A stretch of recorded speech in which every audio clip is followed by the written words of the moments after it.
Unlock your full potential with Brain and Focus, a powerful supplement designed to boost mental clarity, enhance memory, and sharpen concentration. Made from a blend of scientifically proven ingredients like ginkgo biloba, omega-3, and essential vitamins, Brain and Focus is crafted to fuel your mind.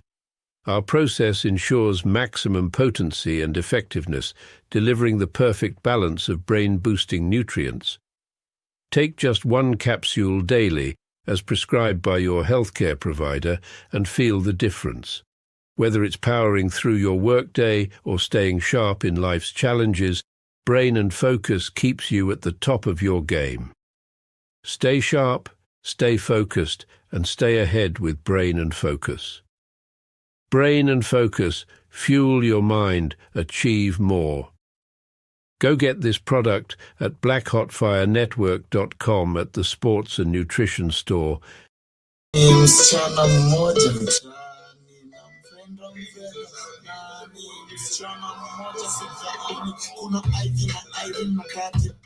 reaching out to all of my brothers and sisters on the African continent. You're tuning into Black Fire Radio, the Pan-African Bliss Show.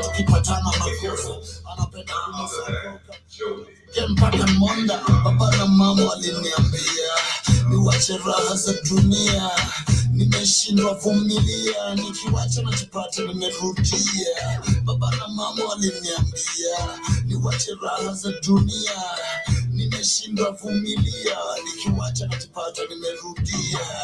Mimi bachelor boy, mimi bachelor boy. Sinanga dem niko na madem, sishikisi niko na madem, anatuliza nitawalini. Sinanga dem niko na madem, sishikisi niko na madem, anatuliza nitawalini. My baby mama Maria, kasi baby mama drama. I swear you get married, I'm gonna want Maria. Kujaribu kunikalia, hajui mimi kali bado nakademka kole. Down for whatever, bora form ni mtole, kwela wangu wasowe. Ushindarifa kidai ni muokole. Mi kupitia machoche. I support single mothers. Ukinijali it's okay, nimechoka na Christina. Tulitumia kinga na nada yako na mimba, hadi kabidi nimepima. Hata nani wa madem si watanimaliza. Oh Lord of His mercy. Baba na mama waliniambia. Good afternoon, family. Grand rising. Nimeshindwa vum. 26 minutes past the top of the hour. 28 minutes. Baba mama waliniambia. Hope you're having a wonderful day. Hope your week has been fantastic. And you're ready for the conversation right here. Bachelor boy. Bachelor boy. Sinanga dem niko na madem, sishikisi niko na madem, anatuliza nitawalini. Yes, karibuni sana. That is Skilo right here. Please right on the media of the 21st century with Bachelor. That is the name of the jam. Hope you've had a beautiful week, and of course hope you're ready for Friday and the weekend. And of course, karibuni sana once again. This is the Pan-African Bliss Show. My name is Joby. In case you're here for the first time, right here on our backup channel, kindly ensure you subscribe if you're here for the first time. We shall be here for the next 2 months until we have our strike taken down on our main channel. So kindly ensure you subscribe, and also ensure you download our application. Black Fire Network is the name. Very easy for you to find on the Google Play Store if you are an Android device user. If you are an iPhone, Apple user, we have an active website link. www.blackhotfirenetwork.com is our website, and of course you can stay connected throughout the day so long as you're listening to the radio and you're connected to the internet. Once again, shout out to everyone with us on YouTube, Rumble, BitChute, on the radio, and of course everyone with us on Spreaker and Spotify. This will get to listen to this in form of a podcast. Hope you guys can let us know what changes you'd like to see maybe on our conversations, or maybe what hitches you face listening to our podcast on those particular platforms. So today's conversation shall be talking about the Central African Republic, where we have 3 days of national mourning following a stampede. We'll be letting you know much deeper on that. We shall be talking about Kenya, Uganda, or rather the East African governments uniting to silence dissent. This is Uganda, Tanzania, and Kenya being called out. So we shall be digging deeper on that.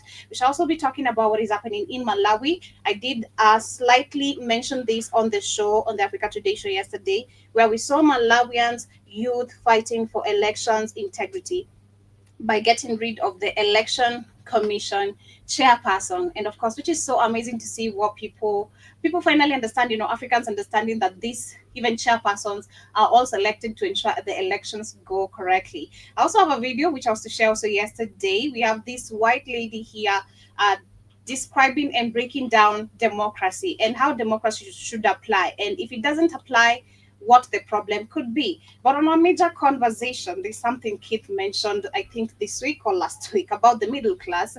And I want us to discuss a little bit on that. Like, who are the middle class in Africa and stroke Kenya, basically as we focus in Kenya and other major countries coming from the continent of Africa.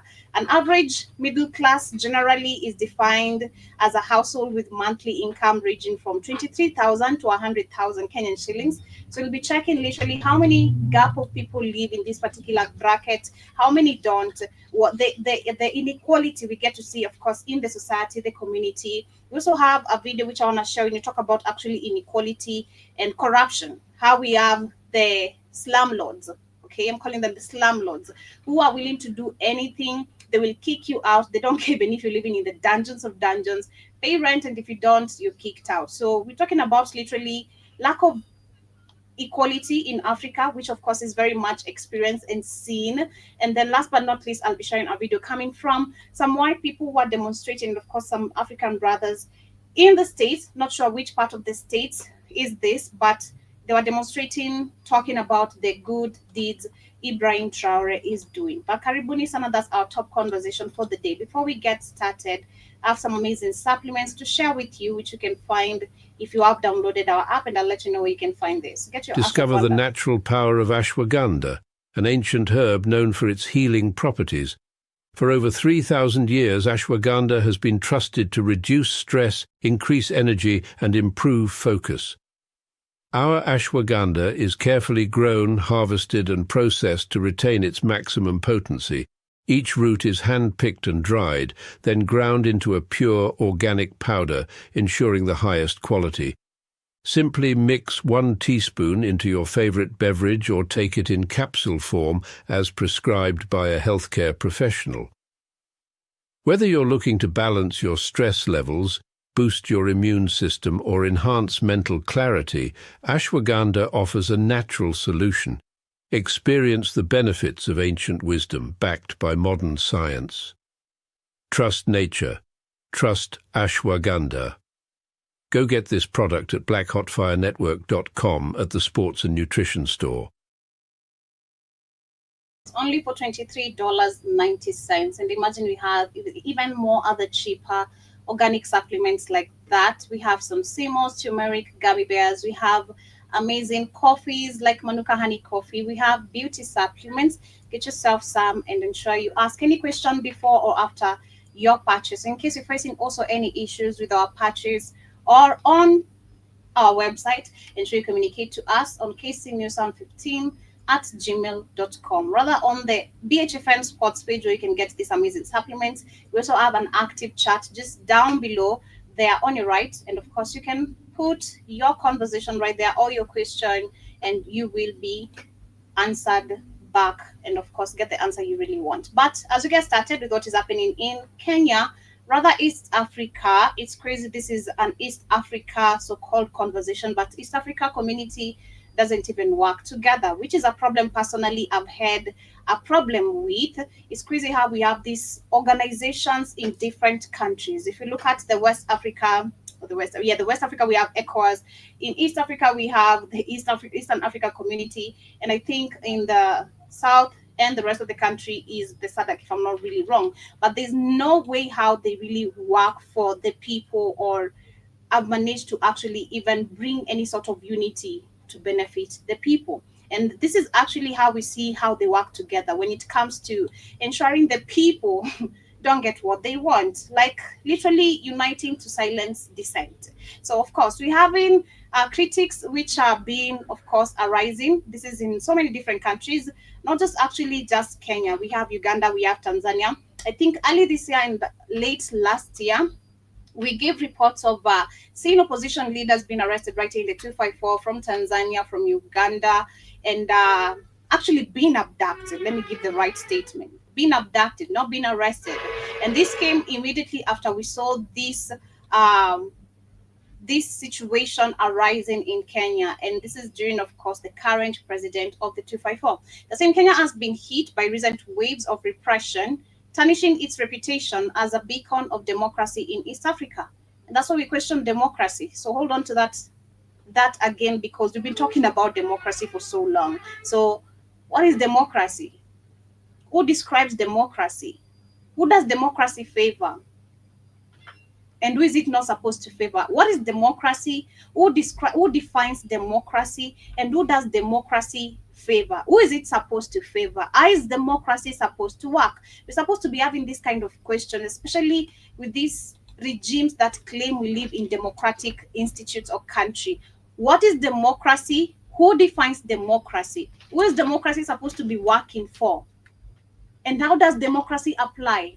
Those kind of questions need to start arising. But they continue and say, critics fear that it is sliding down the path of her neighbors, where we have Uganda and Tanzania, both of which are notorious for cracking down on dissent. Kenyan's law are widely regarded as being more progressive, particularly in protecting fundamental freedoms like the right to protest. Really? Mm-hmm. But Kenya has witnessed an increasing crackdown on protest.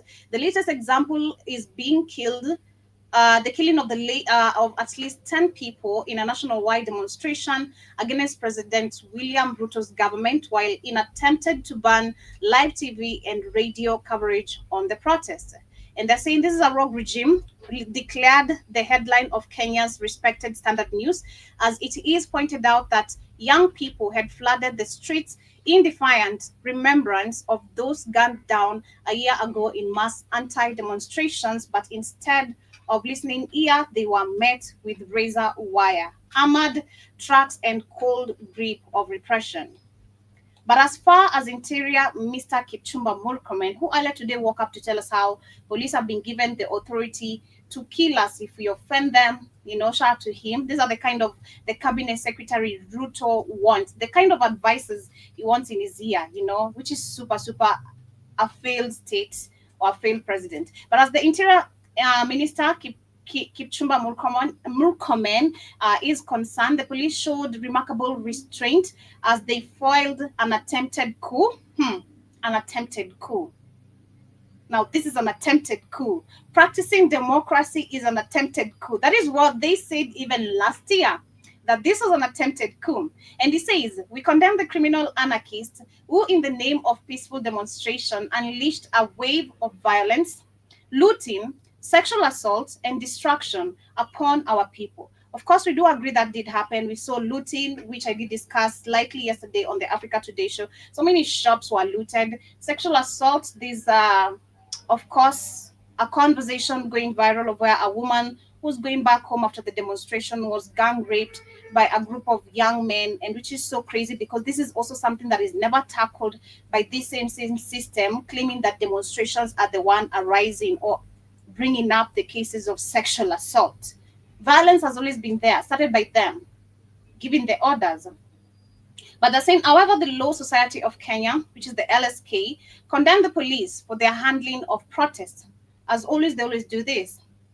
However, the unnecessary aggression and the brute force of the culminated in the senseless of loss of life and senseless destruction of property have no place in a free democratic society. The crackdown came just weeks after 31-year-old blogger and teacher Albert Ojwang died in a police custody. He was arrested after being accused of defaming a senior police officer and died in detention of assault, wounds, and autopsy gave this particular information. So let's describe democracy. That's why we go back and understanding what Kenya, Uganda, and Tanzania are really doing here together. Number one, these are three East African countries being ruled by dictators. We should call them that, because what we are actually experiencing right now in Kenya is dictatorship. That is, this man wants to take us back to during Moi's time, which is not going to work. We also have Museveni, talk about dictatorship. How many years of leadership? 37, 38 right now, towards 40. And he still wants to be there for another, this coming election, early next year. Even had the audacity to go and apologize to the Buganda people. Sorry for the atrocities we've been committing in all these years. That's when you get to be sympathetic with people, when you want to be selected again. That's a dictatorship country. Samia Suluhu, dictatorship comes in with her. Since we saw she can't take criticisms from her people, she arrested a 24, 26-year-old, ain't sure about the age, but 24, 26-year-old TikToker who filmed himself banning her picture.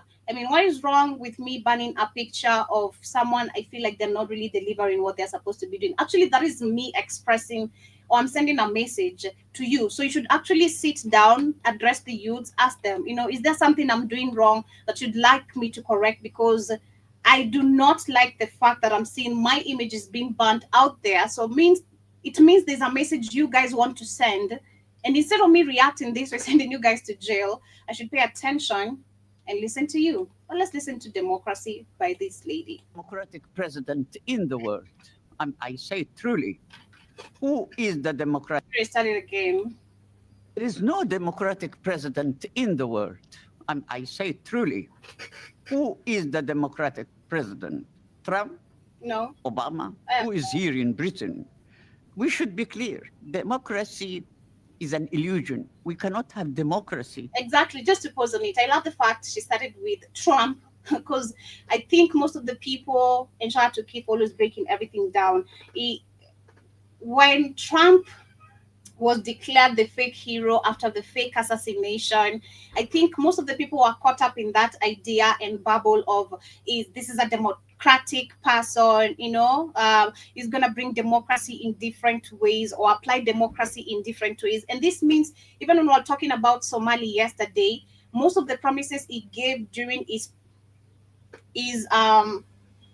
political rallies, he said he's going to stop war in countries like Somali. But yesterday we read very clearly that since Trump's inauguration, the U.S. airstrikes in Somali have actually doubled. They have actually doubled. This is the same man people hoped he was going to stop the war between Israel and Gaza. But look at what is happening currently right now. We've seen even Syria, Lebanon, and talk about Iran. Why isn't he stopping these wars? So there's no a democratic. I love I'm gonna start it again. There's no any democratic leader, so long as actually they work actually under this setup system. So long as they work under this setup system, which we read very well yesterday through Israel, how they're supposed to be operating. Or by Israel, let me say by Israel, how they're supposed to be operating, there's no democratic country. There's no democratic president in the world. I say truly, who is the democratic president? Trump? No. Obama? The worst. Who is here in Britain? We should be clear. Democracy is an illusion. Exactly. Shout out to Keith once again. He keeps saying this, democracy is an illusion, and it's an illusion we've been given. And that's why I think Africans, somehow, I don't know, man, but I hope we're gonna get there. I don't know, so long as I think right now the fact we're starting to see a change in thinking, a change in demanding for actions, a change in demanding for accountability, a change in questioning things, we need to go all the way to this particular direction. Let's start questioning democracy, because democracy is exactly what is being applied right now in the Alliance Sahel state. The people's needs are met. The country's economy is developing and rising. People are doing things according to their own terms. That is democracy. And this lady is actually going to say it. Democracy is freedom. freedom to practice what you want. But if you look at most of these African countries with the applied democracy, we don't even have the right through these puppets appointed to. It's crazy. Democracy is defined by white people, okay? And since it's defined by white people, they came up and set up this political system that doesn't work, of appointing people who are just here to loot. So democracy won't apply, because the fact that the people who came up with the terms are in control of the people who lead you, in quotes, supposed to deliver what they're supposed to be delivering to you, in quotes. And if it doesn't work in their own favor, that is not democracy according to them. All right. Democracy is when it applies to them. I don't know if I'm really making sense, but yeah. We cannot have democracy in a capitalist, imperialist, patriarchal system, religious system. Why not? Because this is, they want money. Because if you remove religion and capitalism and imperialism, then you will have socialism. Exactly. They don't like that. They don't want socialism, of course. They don't want that. And then no government will be there, you know. They are afraid of the real power of the people. They are afraid of the real power of the people. That has always been the secret. And I love the fact that actually, as much as these demonstrations didn't go how we expected, people lost their lives, businesses were looted, a lot really happened that was not really expected. But still, people did realize a secret. Then the power is in the numbers. And that has always been the secret. And this is why we see them trying to bring every agenda to wipe the African youths, because they want to remain with these old Negroes who cannot critically think. They want these old Negroes who have been comfortable with the regime the way it is being set up, not questioning a goddamn thing. You work quite comfortable. Una ugali, una skuma, you should be just comfortable about it.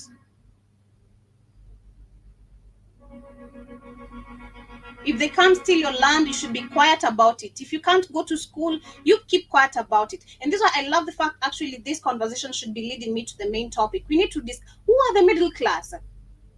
You know, who are the middle class? Which class is on top, and what is really top? Who is really on top? And what is really top? Because even what we describe top ain't even top. What we describe as middle class even probably ain't even middle class. And also who even came up with this system of having this, I'm trying to figure the right name out